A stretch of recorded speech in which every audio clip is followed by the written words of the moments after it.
I would also like to point out that the British Sign Language interpretation for this statement is available to watch on the Parliamentary Live TV. Prime Minister! Mr. Speaker, with your permission, I will make a statement on the measures we must now take to contain the autumn surge of coronavirus, protect our NHS and save lives. On Saturday evening, the Chief Medical Officer and the Chief Scientific Advisor described the remorseless advance of this second wave. The extraordinary efforts being made by millions of people across the country, especially by those in very high alert areas, have made a real difference, suppressing the R rate below where it would otherwise have been.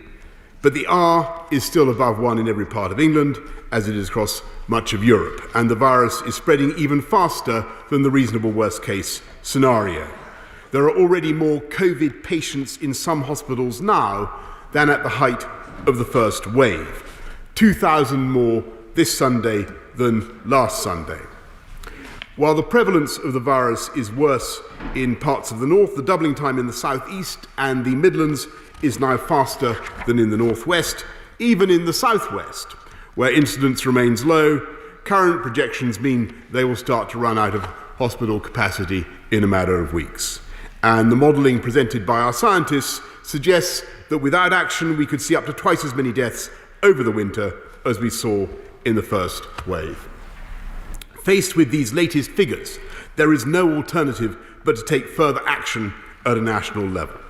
I believe it was right to try every possible option to get this virus under control at a local level with strong local action and strong local leadership. And I reject any suggestion that we are somehow slower in taking measures than our European friends and partners. In fact, we're moving to national measures when the rate both of deaths and infections, for instance, is lower than they were in France.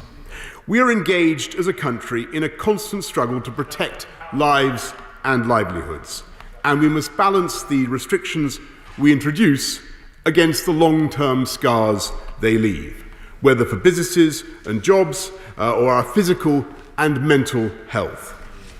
No one wants to impose measures unless absolutely essential.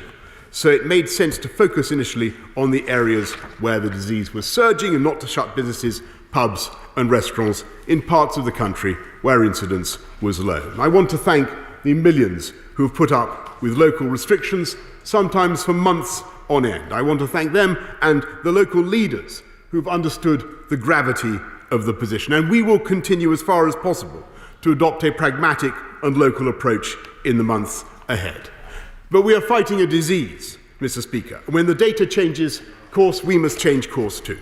And to those in this House who believe we should resist further national measures, let me spell out the medical and moral disaster we face. If we allow our health system to be overwhelmed, exactly as the data now suggests, then that would not only be a disaster for thousands of COVID patients, because their survival rates would fall, we would also reach a point where the NHS was no longer there for everyone. The sick would be turned away because there was no room in our hospitals. That sacred principle of care for anyone who needs it, whoever they are, and wherever, whenever they need it, could be broken for the first time in our lives. Doctors and nurses could be forced to choose which patients to treat, who would live, and who would die. And this existential threat to our NHS comes not from focusing too much on coronavirus, but from not focusing enough. If we fail to get coronavirus under control, it is the sheer weight of demand from COVID patients that would deprive others of the care they need. Cancer treatment, heart surgery, other life-saving procedures, all this could be put at risk if we do not get the virus under control. And even though we are so much better prepared than before, with stockpiles of PPE and ventilators, the Nightingales on standby and 13,000 more nurses than last year, I'm afraid the virus is doubling faster than we could conceivably add capacity. Even if we doubled capacity, the gain would be consumed in a single doubling of the virus.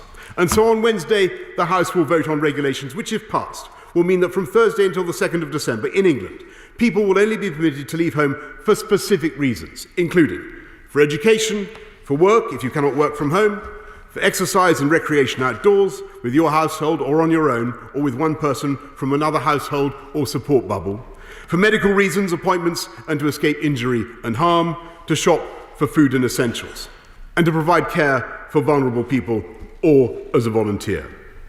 Essential shops will remain open and click and collect services will continue so people do not need to stock up. But I'm afraid that non-essential shops, leisure and entertainment venues and the personal care sector will all be closed. Hospitality must close except for takeaway and delivery services. Places of worship can open for individual prayer, funerals and formal childcare, but sadly not for services. However, Remembrance Sunday events can go ahead provided they are held outside and observe social distancing. Workplaces should stay open where people can't work from home, for example in construction or manufacturing. Elite sport will also be able to continue. Single adult households can still form exclusive support bubbles with one other household, and children will still be able to move between homes if their parents are separated. The clinically vulnerable and those over 60 should minimise their contact with others. And while we will not ask people to shield again in the same way, the clinically extremely vulnerable should only work from home. Mr. Speaker, I am truly sorry for the anguish these measures will impose, particularly for businesses which had just got back on their feet. Businesses across the country who have gone to such trouble to make themselves COVID secure, to install perspex screens, to do the right thing. Each of these actions, Mr. Speaker, has helped to bring the R down, and their hard work, your hard work, will stand them in good stead, will stand you in good stead, but it is now clear that we must do more together. So the government will continue to do everything possible to support jobs and livelihoods in the next 4 weeks, as we have throughout. We've protected almost 10 million jobs with furlough, and we're now extending the scheme throughout November. We've already paid out £13.7 billion to help the self-employed, and I can announce today that for November we will double our support from 40 to 80% of trading profits. My right honourable friend the Chancellor will also extend the deadline for applications to COVID loan schemes from the end of this month to the end of next, to ensure that small businesses can have access to additional loans if required. We are not going back to the full-scale lockdown of March and April, and there are ways in which these measures are less prohibitive.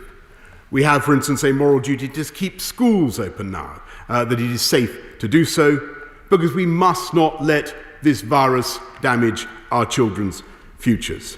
So schools will remain open, colleges, universities, childcare and early years settings. And I am pleased that this will command support, Mr. Speaker, across this House. It's also vital that we continue provision for non-COVID healthcare, so people should turn up to use the NHS, to get their scans, turn up for appointments and collect treatments. Mr. Speaker, let me stress that these restrictions are time limited. After 4 weeks, on Wednesday the 2nd of December, they will expire, and we intend to return to a tiered system on a local and regional basis according to the latest data and trends, and the House will have a vote to agree the way forward. We have updated the devolved administrations on the action we're taking in England, and will continue to work with them on plans for Christmas and beyond. And while scientists are bleak in their predictions over the short term, they are unanimously optimistic about the medium and the long term. And if the House asks me, Mr. Speaker, what is the exit strategy, what is the way out, let me be as clear as I can. The way out is to get the R down now, to beat this autumn surge, and to use this moment to exploit the medical and technical advances we are making to keep it low. We now have not only the much better medication, the prospect of a vaccine, we have the immediate prospect of many millions of cheap, reliable and rapid turnaround tests with the result in minutes. Trials have already shown that we can help suppress the disease in hospitals, schools and universities by testing large numbers of NHS workers, children, teachers and students. These tests, crucially, identify people who are infectious but who do not have symptoms, allowing them immediately to self-isolate and stop the spread of the disease, and allowing those who are not infectious to continue as normal. This means that, unlike the spring, it's possible to keep these institutions open and still stop the spread of the disease. And so over the next few days and weeks, we plan a steady but massive expansion in the deployment of these quick turnaround tests, which we will be manufacturing in this country, applying them in an ever-growing number of situations, from helping women to have their partners with them in labour wards when they're giving birth, to testing whole towns and even cities. The army has been brought in to work on the logistics, and the programme will begin in a matter of days. Mr. Speaker, we have dexamethasone, the first validated life-saving treatment for the disease, pioneered in this country. We have the real prospect of a vaccine, as I say, in the first quarter of next year. And we have ever more sophisticated means of providing virtually instant tests. I believe that these technical developments, taken together, will enable us to defeat the virus by the spring, as humanity has defeated every other infectious disease, and I'm not alone in this optimism. But I cannot pretend that the way ahead is easy or without painful choices for us all. And so for the next 4 weeks, I must again ask the people of this country to come together to protect the NHS and to save many thousands of lives. And Mr. Speaker, I commend this statement to the House. Leader of the Opposition, Keir Starmer. Can I thank the Prime Minister for advance sight of his statement and for his call on Saturday to brief me on developments? Mr. Speaker, the central lesson from the first wave of this virus was that if you don't act early and decisively, the cost will be far worse. More people will lose their jobs, more businesses will be forced to close, and tragically, more people will lose their loved ones. The Prime Minister and the Chancellor failed to learn this lesson. As a result, this lockdown will be longer than it needed to be, at least 4 weeks. It will be harder. We've just missed half term, and the human cost will be higher. On the 21st of September, when the government's own scientist, SAGE, recommended an urgent 2 to 3 week circuit break, there were 11 deaths from COVID-19 and just over 4,000 COVID infections. For 40 days, the Prime Minister ignored that advice. And when he finally announced a longer and deeper national lockdown on Saturday, those figures had increased to 326 deaths a day and 22,000 COVID cases. That, Mr. Speaker, is the human cost of the government's inaction. The reality is that the two pillars of the Prime Minister's strategy, the £12 billion track and trace and regional restrictions, have not only failed to stop the second wave, they've been swept away by it. At every stage, the Prime Minister has been too slow, behind the curve. At every stage, he's pushed away challenge, ignored advice, and put what he hoped would happen ahead of what is happening. At every stage, he's overpromised and under-delivered. Rejecting the advice of his own scientists for 40 days was a catastrophic failure of leadership and of judgment. The Prime Minister now needs to explain to the British people why he failed to act and to listen for so long. But tougher national restrictions are now needed. The virus is out of control, and the cost of further inaction would be huge. So Labour will provide the votes necessary to make this happen. But we will also demand that the government doesn't waste these 4 weeks and repeat past mistakes. So can the Prime Minister answer some very simple and direct questions?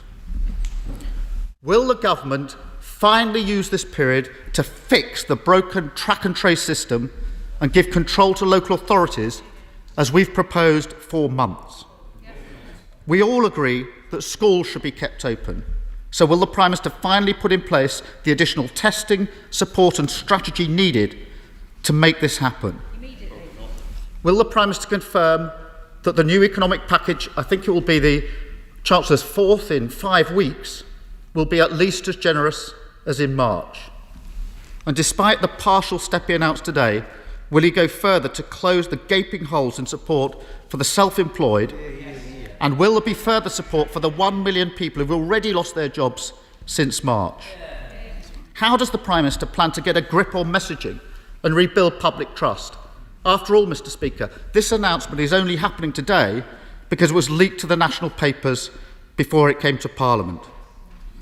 And finally, can he clarify what the process will be for exiting lockdown? Will it be only when the national R rate is below 1, or will some regions exit lockdown before others? I noticed the Prime Minister did not make this clear in his statement. This really matters because even before this national lockdown, millions of people have been living under restrictions for months. Leicester, for example, is on day 127. And after everything the British people have been through and are being asked to sacrifice again, they need confidence that the government actually has a plan, that there is light at the end of the tunnel. Mr. Speaker, I know how difficult this next month will be, and the months to come. The lockdown will be harder, longer and more damaging than it needed to be. And now, more than ever, we must stand together as a country, as families and as communities, and show once again that at a moment of national crisis, the British people always rise to the moment and support those in need. Thank you, Mr. Speaker. Prime Minister. Well, Mr. Speaker, I'm grateful to the right honourable gentleman for supporting these measures, and I think he's right to do so. But I make absolutely no apology, whatever, for doing my level best, our level best as a government to avoid going back into a national lockdown with all the damage that entails for people's livelihoods, for people's mental health, for jobs across this country. And that was, Mr. Speaker, our intention. And it is absolutely true, as the House has learnt today and has seen, that the virus has risen across the whole of much of Northern Europe, and that doesn't mean, Mr. Speaker, that it was wrong to go for a local approach, and it doesn't mean that it was wrong to support NHS test and trace, because actually both those approaches, both those means have done a fantastic job in their way of bringing the virus under control, of reducing the R. It's lower than it would have been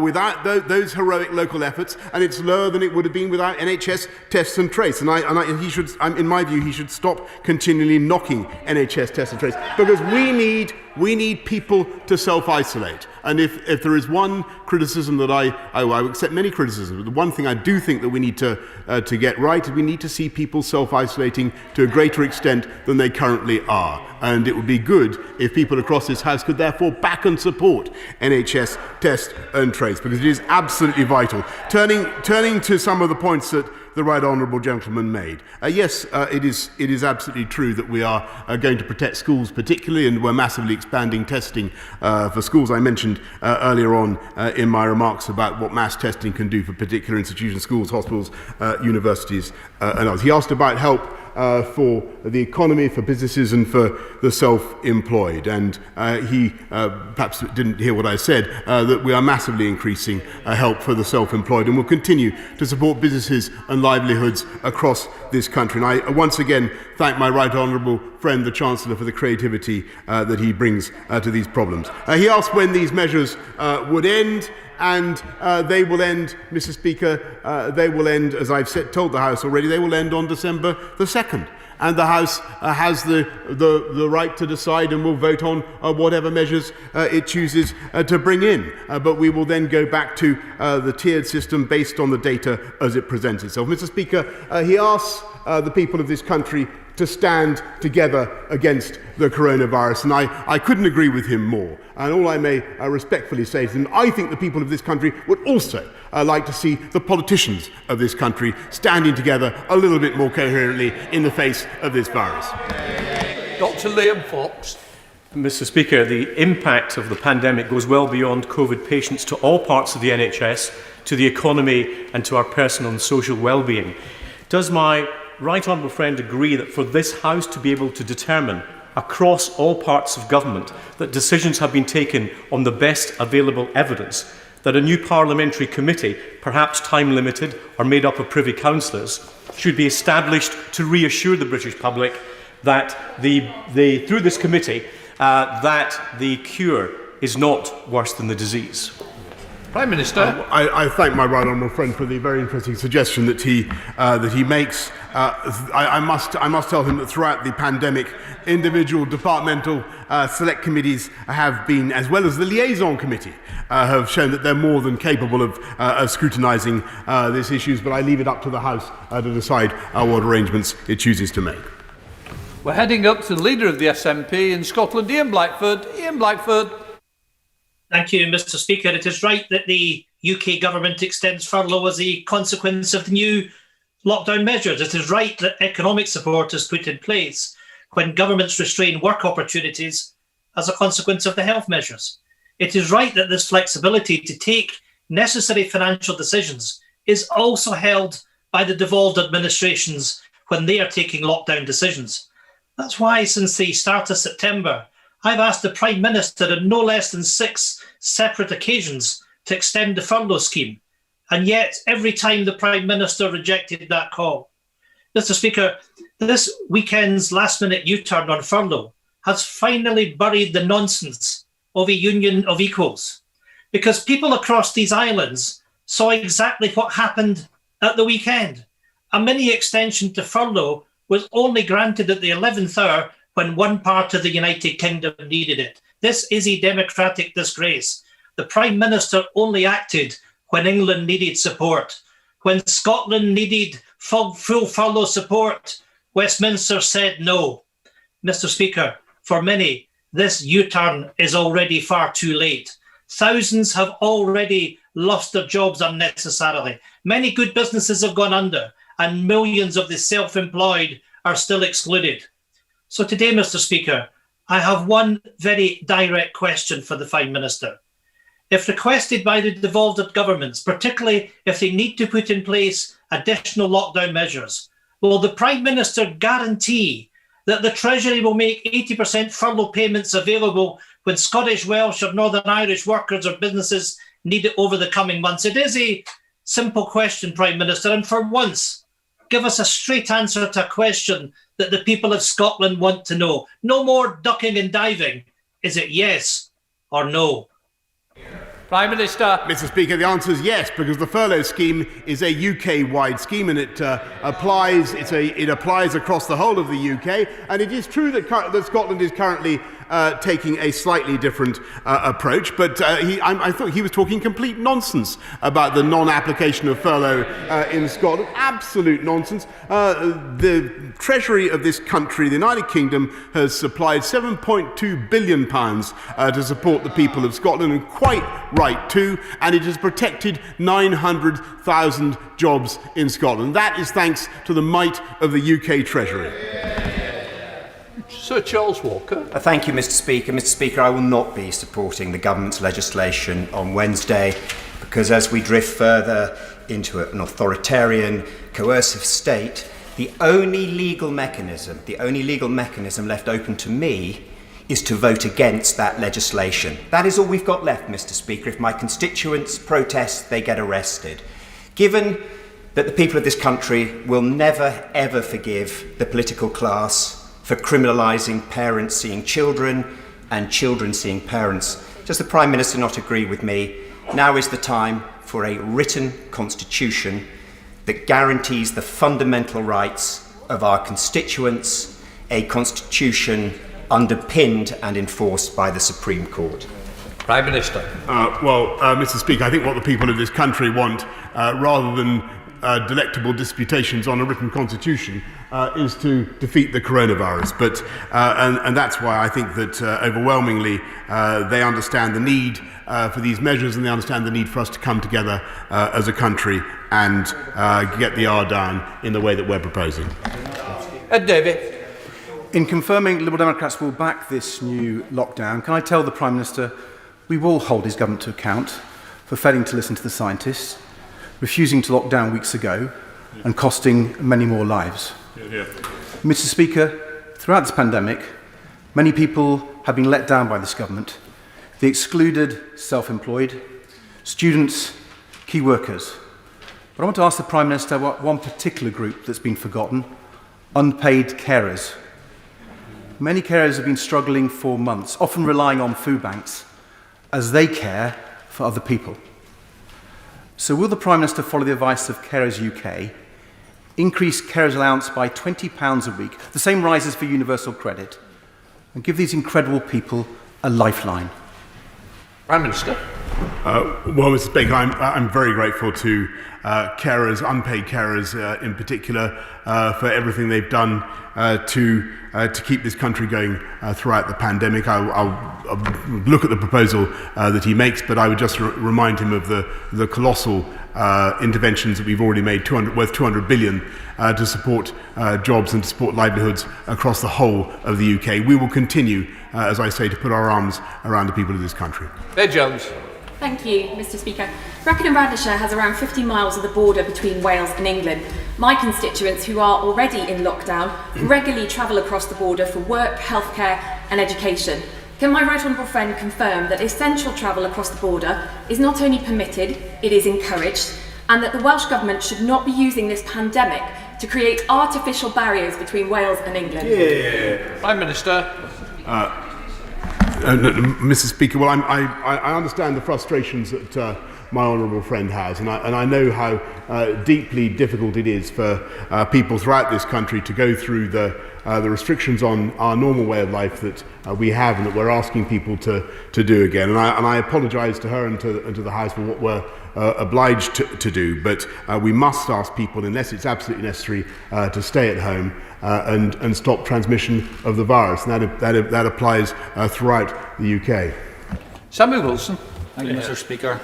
Prime Minister, we were promised a Churchillian response to this virus, but rather than a Churchillian response, we've had a response more like Lord Halifax, because while we've had the rhetoric of defiance, this announcement today really is an announcement of defeat. We've surrendered our freedoms, we've surrendered our economy, we have driven people to despair with daily doses of doom-laden data.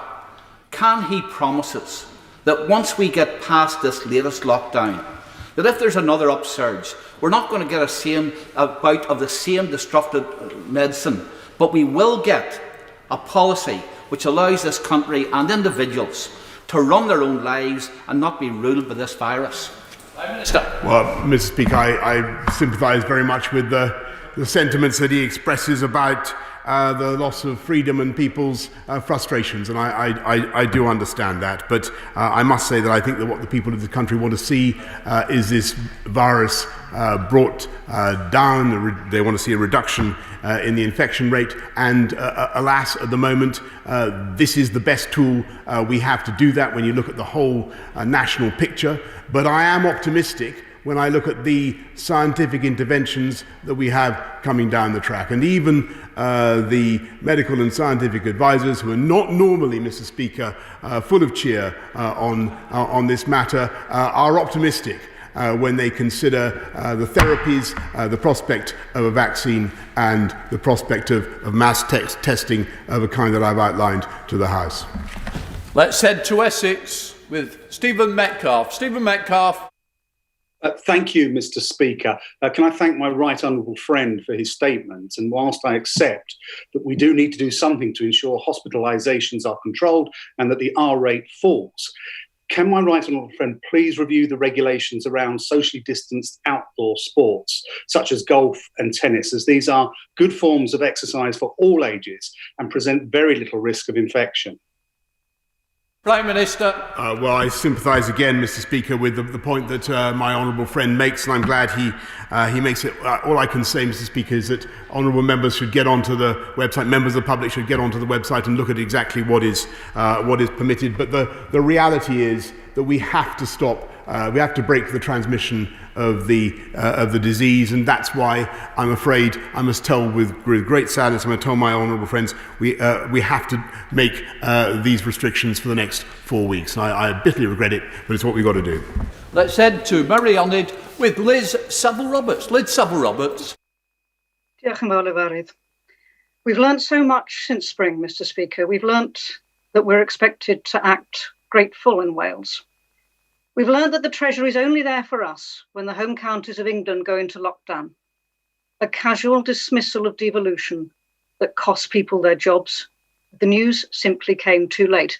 He may not have noticed yet, but the Prime Minister and his Chancellor are fronting a membership drive for the independence movement Yes Cymru, who added 2,000 members in 2 days this weekend. Would he accept my grateful thanks? Prime Minister. Well, I'm always grateful for any kindness from the Right Honourable Lady, but I can tell her that, generally speaking, our cooperation with the government in administration in Cardiff has been excellent, and I've no doubt will continue to be so. We now come to David Davis. Thank you, Speaker. The Prime Minister is clearly and quite properly trying to do everything possible to cut infections and deaths from COVID-19. To that end, over the weekend, a number of eminent scientists called on the government to try to resolve the vitamin D deficiency issues in the United Kingdom to reduce the severity of the pandemic. There have been dozens of studies over hundreds of countries in the last 6 months which show, or imply anyway, that this could reduce the infection rates by half and the death rates by half again, the case death rates by half again. The Scottish Government is now sending 4 months' supply of vitamin D to everybody who's shielded in Scotland. Given its low cost and there is no medical downside, could our government consider the same approach in England? Prime Minister. I'm very grateful to my right honourable friend. He's entirely right that we are indeed looking at the possible beneficial effects of vitamin D, and I know that we'll be updating the House shortly. We now go down to Brighton to Caroline Lucas. Caroline Lucas. Thank you, Mr. Speaker. Thank you, Mr. Speaker. Extending support for the self-employed is welcome, but it does nothing for the over 3 million self-employed and freelancers who've been unfairly left out of previous schemes and are still excluded. Huge numbers of those working in the arts and hospitality in my Brighton constituency, for example. Will he look at that again, and will he take one small but simple step that would help? Will he acknowledge that the minimum income floor under universal credit discriminates against anyone with an unpredictable and variable income? And will he delay its impending reintroduction?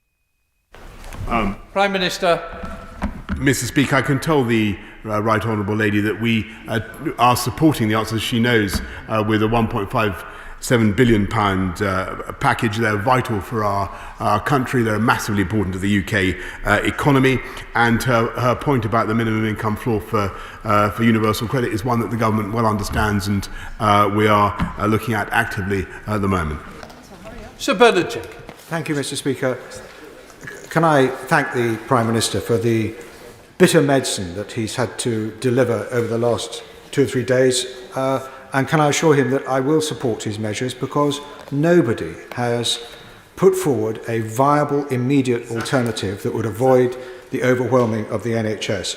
But what can my right honourable friend do to strengthen public confidence in the government's COVID response? He started today to set out some of the features of what might be called a plan for living with coronavirus, a combination of vaccines and testing and tracking and tracing.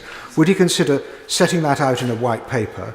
And would that include transformation of not just the logistics of test, track and trace, but of the leadership of test, track and trace, so that they can run a coherent and viable campaign to change the behaviour by consent and cooperation and get compliance and public confidence in that programme? And finally, will he publish more of the analysis and data behind the decisions he's had to take, so that people can understand why the government is making these decisions more clearly, and there will be more transparency and accountability? Prime Minister.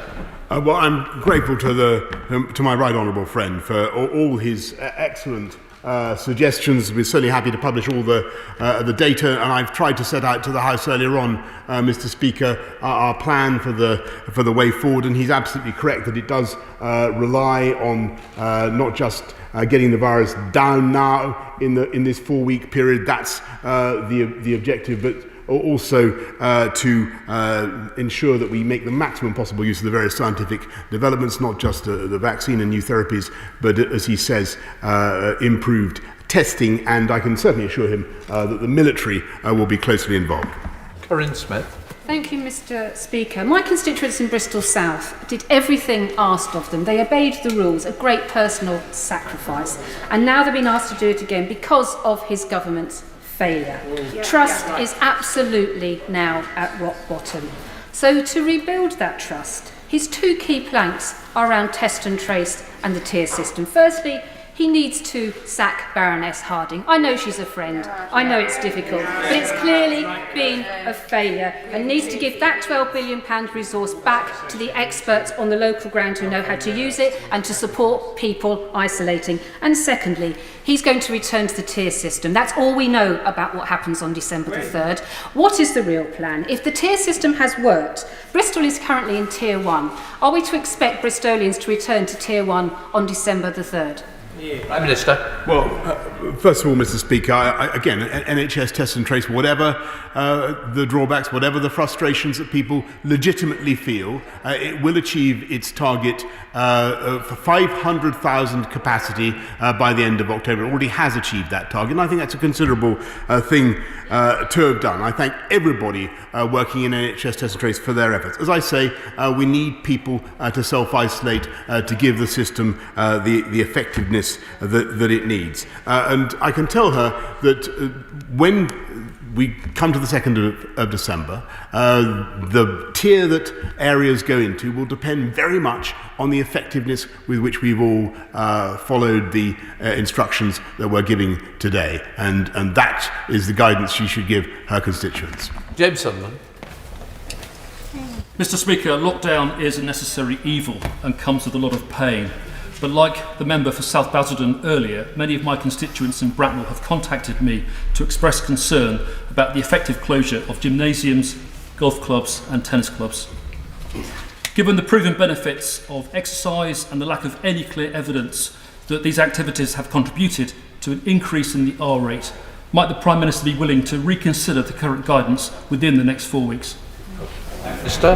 Well, again, Mr. Speaker, I must apologise to my honourable friend for not being able to offer the House a huge list of exemptions to the rules that we're setting out, because once you unpick at one thing, alas, the effectiveness of the whole package is compromised. But that's why I want everybody to work together for the next 4 weeks, as I say, to get the R under control so that we can open things up again in time for December. Thank you, Mr. Speaker. What is the Prime Minister and Chancellor's estimate of the additional economic cost of implementing this second lockdown now for 4 weeks or possibly more in the run-up to Christmas, compared to implementing it for 2 weeks when SAGE first recommended it back on the 21st of September? Prime Minister. Well, Mr. Speaker, as the Chief Medical Officer said, I think on Saturday night there is no right time to put businesses to close, pubs and restaurants. We don't. No government wants to do that, and we hope very much that this limited 4-week action will get the R down, and I think it is greatly to be preferred to a rolling series of lockdowns of the kind that I believe were being proposed. Long may is clear for Bob Blackman. Bob Blackman. Thank you, Mr. Speaker, and I thank my right honourable friend in particular for laying out the scientific data on which this decision is based. Most people will say we are prepared, obviously, to do the right thing in order to eliminate and defeat this virus. But could he set out the criteria that he will use to ensure that we can come out of this partial lockdown on December the 2nd? Because the risk is that things could get worse over these next 2 or 3 weeks before we see an improvement. And people want to know what it is they have to do to make sure that we get the infection rate down and make sure it stays down. Prime Minister. Just to repeat the point that I think I made to the right honourable gentleman opposite, the R is above 1, but it is not much above 1. It is not much above 1. And if we work hard between now and the 2nd of December, I believe that we can get it below 1. But whatever happens, Mr. Speaker, these restrictions end on the 2nd of December, and any further measures will be a matter for this House of Commons. Heading to Lewisham with Janet Davey. Janet Davey. Thank you, Mr. Speaker. What plans will be put in place to address spiralling waiting lists for cancer services And what additional support is the government giving to the many thousands of people that have had their cancer treatment disrupted due to the pandemic? Prime Minister. She makes an excellent point, and it's precisely to protect cancer services, Mr. Speaker, to ensure that non-COVID patients do get access to the treatment that we need, that we have to put in the package of measures that we've announced today. Let's head down to Newbury with Laura Farris. Laura Farris. Thank you, Mr. Speaker. I understand that the data leaves the government with no choice but to enter a national lockdown. But given the huge consequences that this entails, can my right honourable friend give assurances that the new tools that are at his disposal, and particularly the 15-minute tests, will be sufficiently ubiquitous and effective in the coming weeks to avoid any future national lockdown after November? Minister. Mr. Speaker, that is certainly the intention, and that's why we're massively ramping up the tests in the way that she describes. Patrick Reddy. Thank you, Mr. Speaker. His furlough is in place until December. The German equivalent is in place until December 2021. That's the kind of certainty that employers and employees in Glasgow North are looking for. So he said that furlough is UK-wide. So does that mean that if parts of the United Kingdom are still in a lockdown beyond December, that devolved administrations will have the resources they need to extend the 80% furlough? Yes or no? Prime Minister. Mr. Speaker, he must have missed my answer to the leader of his group, the Scottish Nationalist Party, and I can tell him that the furlough is a UK-wide scheme. It applies throughout the whole of the United Kingdom. And just to remind him, the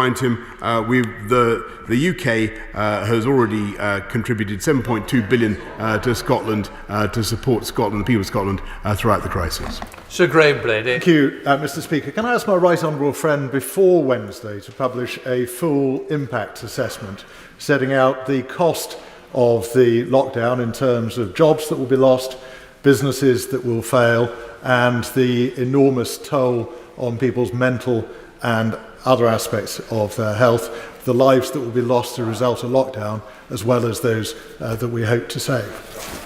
Prime Minister. Well, Mr. Speaker, there are many estimates of the economic impact that the country has already sustained, many projections of the losses in employment that we, alas, expect. But against them, we must set the tragic loss of life that would inevitably ensue if this House failed to act on Wednesday. We're heading up to Merseyside with Bill Esterson. Bill Esterson. It's been 33 weeks since the start of the first lockdown. In that time, 1 in 20 people who are a part of the working population have had no work, but also have been ineligible for furlough, ineligible for the self-employed financial support, and ineligible for the business grants and loans. So what is the Prime Minister's message to the millions of people who've had no financial support about how they should put food on the table for their families? Prime Minister. Well, Mr. Speaker, I'm grateful to him because he raises a very important point. We've put another £9 billion into the welfare system, principally by uprating universal credit, and that will go through to next year, as he knows. Thank you, Mr. Speaker. This lockdown since March has been devastating for so many people, and only very reluctantly will I be supporting the latest lockdown measures when they come to this House on Wednesday. But does my right honourable friend agree with me that the real problem here is for people's mental health, whether it's elderly people who are in care homes or who are desperately missing their families around them, whether it's business people who are seeing their life's efforts just ruined around them, and also, of course, for families with very young children who are so isolated and frankly miserable. So will my right honourable friend please do everything possible to make sure that this lockdown is a compassionate one, and that wherever possible we make sure that support for those who are vulnerable and with mental health problems will be supported through it? Indeed, Mr. Speaker, and that's why we put another £12 billion into supporting mental health care. But the general point she makes is very important, and it's one of the reasons why no government wants to impose these measures lightly, and why we want to make sure that we get through them as fast as we can. Thank you, Mr. Speaker. The Prime Minister quite rightly spoke of the importance of strong local action and strong local leadership, but he needs to acknowledge that his dithering and delay and the lack of communication has made local leaders' job far more difficult. Will he and the Chancellor now commit today to talk to the core cities to assess the actual economic impact of lockdown on their cities, and in the first instance the need for a winter support package to tackle issues such as rough sleeping, food poverty and, as the Right Honourable Lady just said, mental health? Well, I'm grateful to the Honourable Lady. We're in constant contact with government, regional, local, at all city, at all levels throughout this country to protect and to help them protect and support our constituents. And we've given about 3.7 billion to local councils, and we will continue to support local government throughout the crisis. Thank you very much indeed, Mr. Speaker. It's important that Parliament should have the chance to scrutinise the scientific advice behind these recommendations. So I'm grateful to Sir Patrick Vallance and Professor Whitty for agreeing to appear before the Science and Technology Committee tomorrow.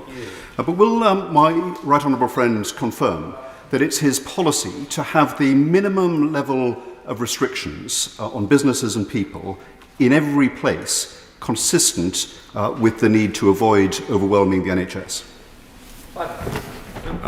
Well, that's the policy very accurately summed up, Mr. Speaker. But for better elucidation and understanding of it, I really do urge people to get onto the website and see exactly what they need to do. Thank you, Mr. Speaker. I accept the need for extra restrictions in order to get on top of the R rate and bring it down. But it is disturbing that the government don't seem to have any specific targets that they seek to achieve through this lockdown. So when we have the debate on Wednesday, will the government be coming back with specific targets that it wants to achieve by the 2nd of December?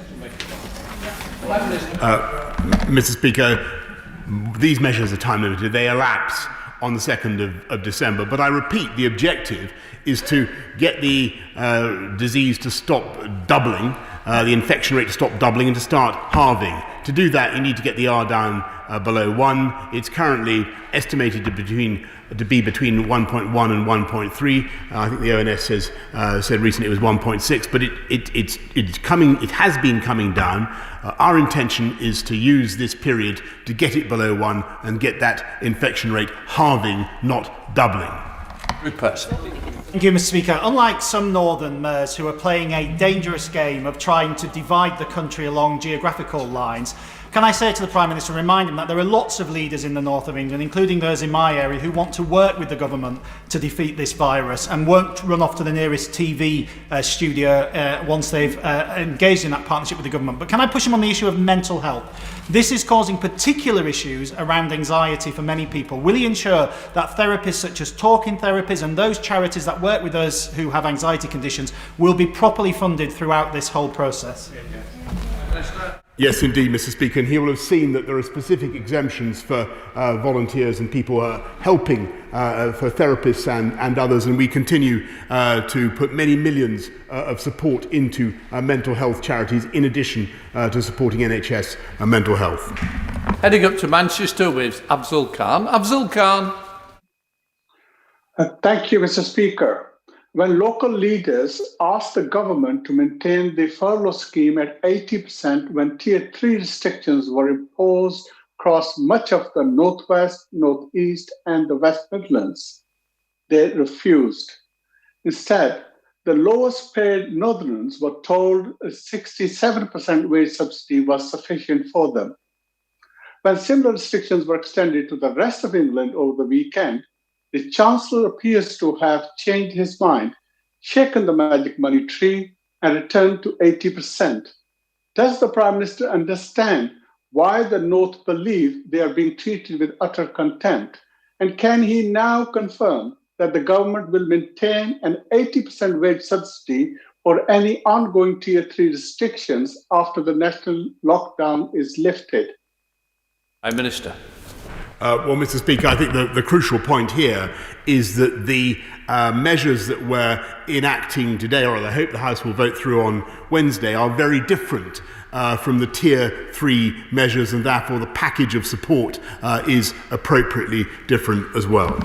Andy Carter. Thank you very much, Mr. Speaker. Small businesses across the North West have been operating under significant restrictions for some time, and I've seen for myself the ingenuity and the creativity that business owners have adapted to as they've also reported weak demand and reduced cash reserves. Many of them were looking forward to the run-up to Christmas for some relief. Can my right honourable friend outline the measures to protect livelihoods and secure jobs in the North West and Warrington South?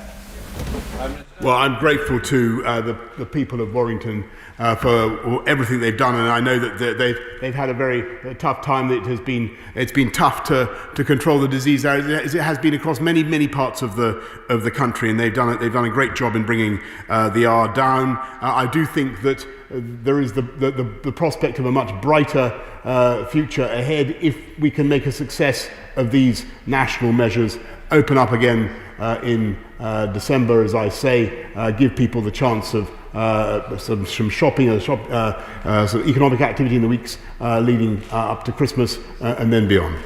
Thank you very much, Mr. Speaker. We all know that those who want to break up the United Kingdom love nothing more than a manufactured grievance. But I have to tell the Prime Minister that he does nothing to help those of us who want the United Kingdom to stay together when he is the one manufacturing the grievances. His position in relation to the future access to furlough funds for Scotland and other devolved administrations is unfair and untenable, and it has to change. And he doesn't need to take my word for it. He can ask his own honourable friend from Murray, the leader of the Scottish Conservatives, because he takes exactly the same view. But, Mr. Speaker, I must respectfully remind the right honourable gentleman of what I've said repeatedly throughout this afternoon. The furlough scheme is UK-wide. It will continue to apply in Scotland. Of course it will. Thank you very much, Mr. Speaker. I thank my right honourable friend, the Prime Minister, for his statement. And I do take note of his answers to my honourable friends from South Basildon and East Thurrock and from Bracknell. But there are outdoor recreational activities, such as swimming at the Beccles Lido, that can take place in a socially distanced and responsible way. And I'd just urge him to reflect on that. And can he also ensure that indoor leisure and hospitality businesses that are required to close will receive the necessary support to get them and their staff through this crisis? Well, Mr. Speaker, in all intellectual humility, we will look at all the suggestions that are being made by honourable members across the House. We will look at any exceptions that we can sensibly make. I just go back to the point that I made earlier on. It is very difficult to take out one part of the Jenga block without disturbing the whole package. But I hear what he says, and I can certainly assure him that indoor as well as outdoor businesses will certainly be receiving support. Thank you, Mr. Speaker. Can I thank the Prime Minister for his statement today? Prime Minister, I understand that there will be a Barnett consequential for Northern Ireland, and I welcome this commitment by government to that. But can I ask the Prime Minister to recognise that the closure of many sectors in England has a massive effect and impact across the United Kingdom, and in particular, given that so many companies in Northern Ireland supply the English market, and therefore UK-wide supports are needed. So can I ask the Prime Minister, what's extra support, or what will there be for the Barnett consequential for Northern Ireland?